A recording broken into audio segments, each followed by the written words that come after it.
guys, welcome back to my channel. If you are new, my name is Cheche Okoye. I'm a returning subscriber. Hi, welcome back. Ever since I talked about doing my 485 visa, I've gotten so many questions. So today, I'm going to try and answer as many questions as possible, okay?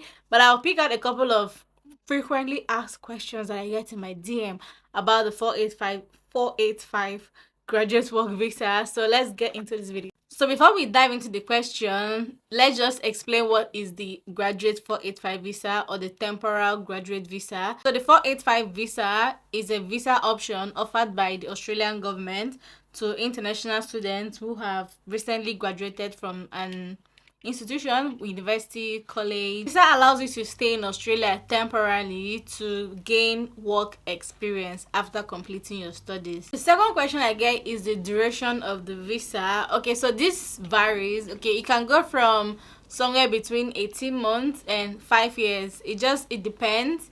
I have friends who have gotten 5 years. I have friends who have gotten 3 years. So it different, or it differs. Which English am I trying to speak?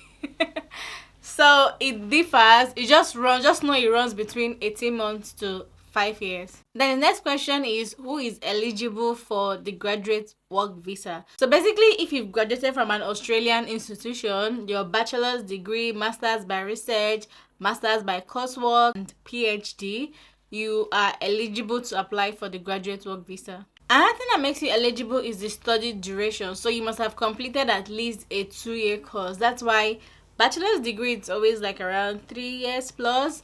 Then there's master's by coursework, which is what I did, which is like 2 years. Then there's master's by research. All these things are like over 2 years. So if you did a course that is over 2 years, you are eligible to apply for this visa. So now down to the question that everybody wants to cut off my neck for, is the requirements for the visa. I don't know why I'm laughing, but like people are like, tell me what is the requirement, and I'm like, calm down, I'm going to do a video. Okay, so this is like the most asked question is, what are the requirements or the things that you need to submit? What are they asking you for, basically, if you're applying for the 485 visa? So I'm going to use me as an example, and I'll break it down in different sections, right? So the first thing they will ask for is your identification documents, right? So this is like your data page, bio page, you know, the way you have your passport.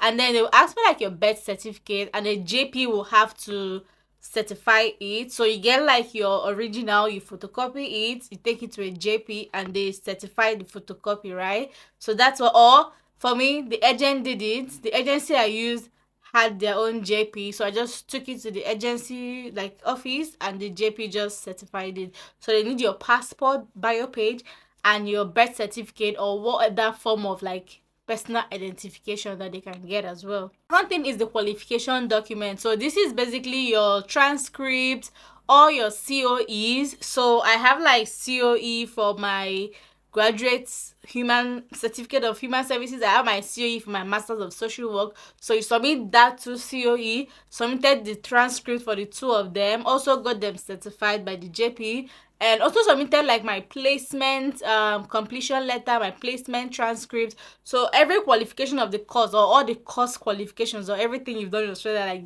relates to like you studying, yeah, they need all those qualifications. Another thing they require is an English test. So you have to do like IELTS or PTE. I think there are other English exams you have to do, but the one that is commonly used, or the one that everyone I know has used, is either IELTS or PTE. And for PTE, I believe you need at least 50. And for IELTS, of course, 5.0, 6.0. Just aim for a very high score. I have a video on how I got 90 on my PTE, so you can go check it out. But basically, you need an English exam to apply for that. Another document they need is like your health and character document, right? It sounds funny, but the character document is just like police check, which you can just like do online, just like pay online, type in police check, pay online. I think it was like $42. Pay online, and then they either email it to you or they send it to you via post. And then for the health document is Bupa, the Bupa medical service. So you have to do like medical examination, you have to do chest ray. I also did like a blood test. I think I did like 3 things, right? I think there's a 4th one if you want to. but that one is for like another type of visa. But basically for this particular 485 visa, you need the chest x-ray, the medical examination, and the blood test. Basically, you don't have to do the medical examination before you start the application. So when you put in your application, they're going to send you an email that they now require you to do this medical examination, and you just go to the nearest, well, not to the nearest, they'll give you a link, or you can go to the website, the Bupa website, and just pick a date, it's usually a bit competitive because there's so many people trying to do it. So sometimes the dates are a bit farther away, but just keep searching the website. Hopefully somebody will drop out and you can get a space. And also it depends on your location. If you are living around here in the Western Sydney, it's always hard because there's lots of people here, right? But there are places where you can easily just get an available. Then there are other supporting documents, which is like another one that's very important, which is like your health insurance. So, as a student, we have the overseas student health cover. I believe that's what it is. And you just pay like once a year, right? And just or like once in 2 years when you apply for your school thing, right? However, for the 485 visa, you need the visitor's health insurance. So this is different.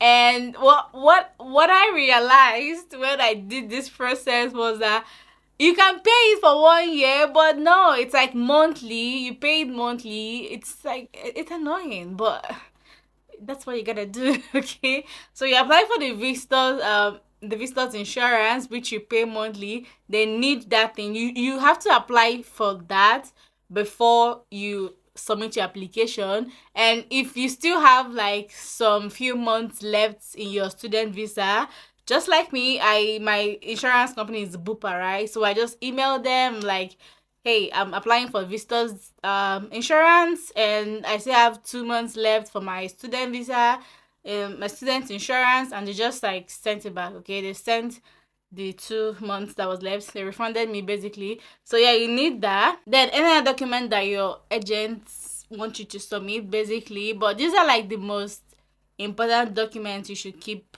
in check. Basically, gather it, the things you have to gather beforehand. If you are yet to graduate and get your certificate, what I did was to email the school and say, okay, I know my certificate is not yet ready because you're not yet graduated. Like, we finished, but we've not graduated, and you get your certificate on the graduation day, right? So I had to email them that if they can send me my certificate and my transcript, that I need it for my 485 visa and da da da da da. And you just pay, they email it to you. Sorry, you just pay and they send it to you via post. Basically, like the original. I actually have two certificates because I got that one sent to me, and then on my graduation, I got another certificate, right? So I have two certificates of everything I did, which is funny, and transcript too. Weird, but yeah, you can do that. You can get it before you graduate, basically, from your school. Another question I get asked often is if you can travel with your 485 visa, like outside Australia. Yes, you can. However, in that document, they usually have like must be back in the country before certain date. So when you're traveling, just make sure your visa is still very much valid and you don't stay longer than is expected. But as far as traveling outside Australia with your 485 visa, yes, you can. Definitely. So the last question I'm going to answer is the PR pathways after the 485 visa. So the first PR pathway is the skilled migration pathway, right? But that is the 189 visa, the 190 visa, the 491 visa. I'm not going to go into full details in this because it's going to be a very long video. I can make a separate video about it. You can also get the employer sponsored visa, which is like the 186. So wherever you're working, or wherever company you're working at, can sponsor your PR visa. Outside of this, there are several other PR pathways that you can get after the 485 visa, and they all have like different criteria and like eligibility and all that. But for most students, we usually go from the international student visa to the graduate work visa to the skilled migration visa, which is like that 189, 190, 419. 419. That is what I called that visa the first time I came to Australia. It's not 419, it's 491. But yeah, I hope you guys enjoyed watching this video, and I hope it was helpful to someone out there. If you did, don't forget to like, subscribe, share, and comment, and I'll see you guys in